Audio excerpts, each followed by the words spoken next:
염전노예라는 말을 들어보셨습니까? 염전이라는 말은 소금염자, 밭전자인데 소금밭이라는 말이거든요.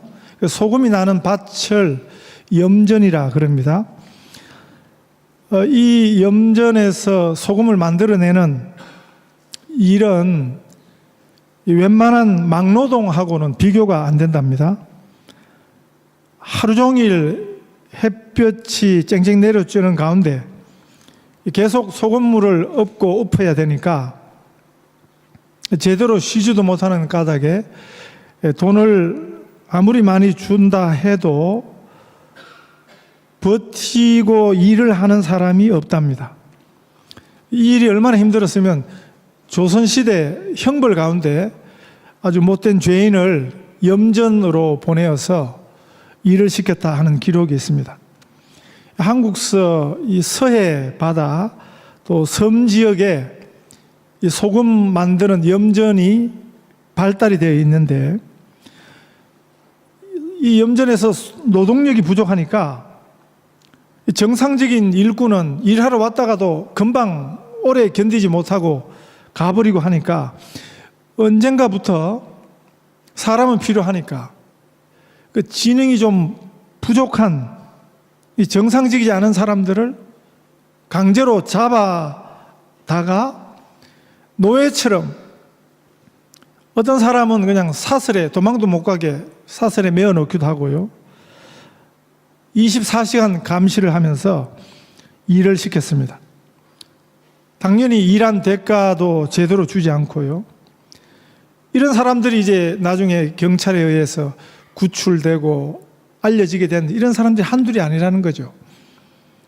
그래서 이런 사람들을 염전 노예라 이렇게 부르게 되었습니다.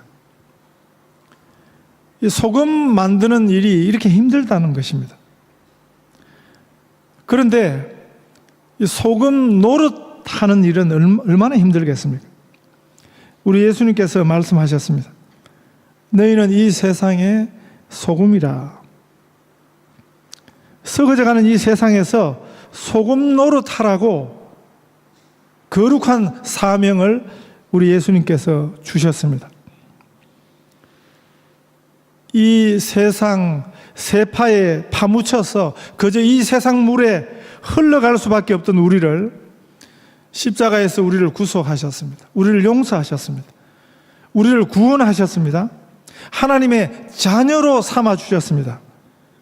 이제는 이 세상을 살지만 이 세상의 자녀가 아니고 어둠의 자녀가 아니고 거짓과 죽음의 자녀, 사단의 자녀가 아니라 이제는 하나님의 자녀로 살도록 우리를 예수님 초대해 주셨습니다. 그래서 우리에게 이제 하나님의 자녀단 삶을 요구하는 것입니다. 사람의 제일 되는 목적이 무엇입니까? 하는 질문에 우리의 신앙 고백적 대답이 사람의 제일 되는 목적은 하나님을 영화롭게 하는 것과 그를 영원토록 즐거워하는 것입니다. 이것이 우리의 신앙 고백적 대답입니다. 아멘이십니까? 한편으로 생각하면 참 부담이 되는 소리입니다. 이 세상에서 이 세상을 위한 빛이 되고 소금이 되는 사명도 그렇습니다. 누구보다 우리 자신을 우리가 잘 아는데 정직히 우리가 실통하면 우리는 소금 노릇하고 빛 노릇하는 것이 우리하고 맞지가 않습니다. 우리는 오히려 세상의 어두움에 가깝습니다. 부패한 죄의 본성에 가까운 것이 우리의 현실입니다. 저는 목사기에 주로 목사들 만나거든요. 주로 목사들을 만나서 사귀고 목사들하고 교제하는데 생각보다 이상한 목사들이 참 많습니다. 목사들이 참 지저분하고 부정직하고 돈 좋아하고 물욕에 명예욕에 욕심들이 얼마나 많은 줄 모르는 것입니다. 물론 어릴 적부터 가지고 온 욕심이지만 그 욕심을 극복하지 못하고요. 교회에서 본 모습 가지고는 정말 그 사람의 내면을 잘 할 수 없습니다. 특별히 운동할 때 본성이 드러난다 그러잖아요. 잠시라도 남이 보지 않으면 그냥 100% 속입니다. 목사라는 소리, 선교사라는 소리, 이 지금 시드니에 이런 분들이 얼마나 많은지 모르는데 그 이름 자체, 직분 자체에 속아 넘어가서는 안 되는 것입니다. 인간 본성이 거기서 거기입니다. 목사도 이런데 일반 교인들은 어떻게 했습니까? 우리 모두 하나님의 긍휼 아니고는 살 수 없습니다. 한순간도 우리 하나님께서 우리를 불쌍히 여겨주시지 않으면, 그 은혜가 아니면 우리는 살 수 없습니다. 우리의 본성이, 우리의 연약함이 전혀 빛과 소금 노릇하는 것하고 맞지 않습니다. 우리 예수님께서 이 사실을 모르고 우리들에게, 또 그 제자들에게 빛과 소금 되라 말씀하셨을까요? 아닙니다. 예수님은 누구보다 우리 인생을 아십니다.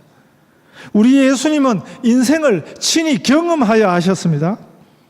우리 자신보다도 우리를 더 잘 아시는 분, 나보다 나를 더 잘 아시는 분, 우리 예수님이십니다. 우리 하나님이십니다.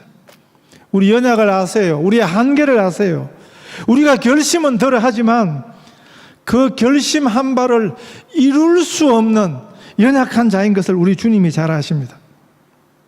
우리를 이렇게 잘 아시는 예수님께서 그럼에도 우리를 이 세상을 위한 소금으로, 빛으로 초대하십니다.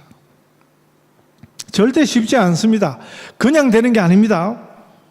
우리 힘을 가지고는, 우리 것 가지고는 불가능합니다. 그래서 우리가 기도해야 하는 것입니다. 항상 기도해야 하는 것입니다. 기도를 쉬지 말아야 하는 것입니다. 세상에 가시면, 직장에 가시면 제일 먼저 기도하셔야 합니다. 주님 도와주세요. 오늘도 주님 도와주세요. 사실 우리가 따지고 보면 우리 것으로 할 수 없는 일들이 너무 많습니다. 힘으로도 못하고 능력으로도 못합니다. 우리 인생이 할 수 없는 최대의 장벽이 죽음이거든요.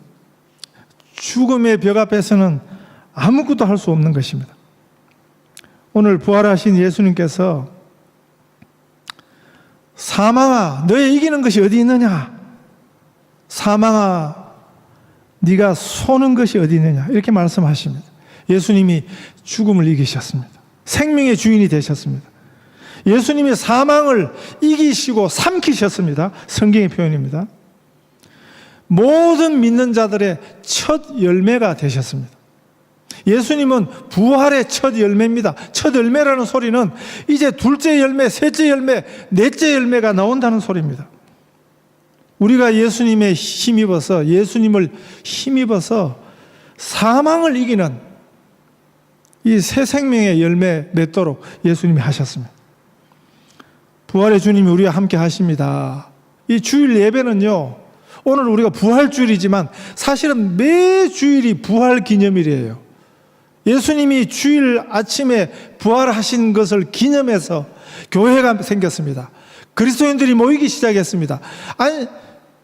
유대인들은 안식일을 지켰죠. 안식일은 토요일입니다. 지금도 안식교가 여기 시드니에 몇 개 있는데 그 사람 지금도 안식일날 토요일날 모여요. 그러나 기독교인은 주일날 시작했습니다. 주일 모임, 주일 예배가 시작되었습니다. 예수 부활을 기념하는 것입니다. 그리고 또 1년에 한 번씩 이렇게 부활주일을 기념하지만 매주일이 우리에게는 부활입니다. 부활의 주님이 우리와 함께 예배하십니다. 우리 예배 중에 오십니다. 함께 하십니다.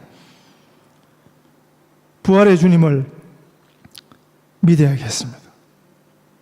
우리의 한계를 늘 부닥치는 거죠. 세상살이가 뭡니까? 한계를 만나는 것입니다. 문제를 만나는 것입니다. 그럴 때마다 우리는 우리가 만난 한계에 그냥 좌절하고 낭망하고 낙심하고 어쩔고 염려하는 것이 아니라 부활의 주님을 붙들어야 하는 것입니다. 우리와 함께 하십니다.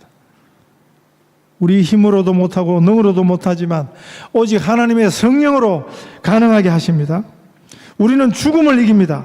우리의 한계를 이깁니다. 부활의 주님의 능력으로요. 이 생명에 힘입었어요. 우리들이 소금 노릇하고 빛 노릇하려 할 때 우리 예수님께서 이 말씀을 주신 우리 영원하신 주님이 제일 기뻐하십니다.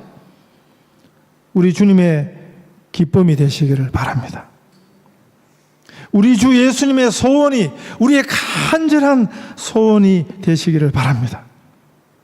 부활의 주님과 동행하는, 그래서 예수 부활의 능력으로 이 세상에서 이 세상을 위한 빛과 소금 노릇 해내는 우리 귀한 하나님의 자녀들이 다 되시기를 축복합니다.